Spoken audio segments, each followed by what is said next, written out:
টাকা থেকে 50,000 টাকা পর্যন্ত অর্থ সাহায্য। আবার বলছি, যোগ্য প্রার্থীরা পাবে 12,000 টাকা থেকে 50,000 টাকা পর্যন্ত আর্থিক সাহায্য।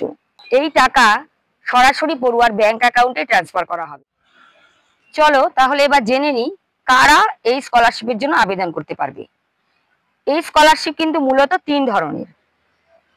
তিন ধরনের স্কলারশিপ হয়ে থাকে। এই যে দেখো, এক হচ্ছে প্রি ম্যাট্রিক স্কলারশিপ, দুই পোস্ট ম্যাট্রিক স্কলারশিপ, আর রয়েছে মেরিট কাম মিন্স স্কলারশিপ। ভালো করে বোঝো, এক প্রি ম্যাট্রিক স্কলারশিপ, দুই পোস্ট ম্যাট্রিক স্কলারশিপ, তিন হচ্ছে মেরিট কাম মিন্স স্কলারশিপ।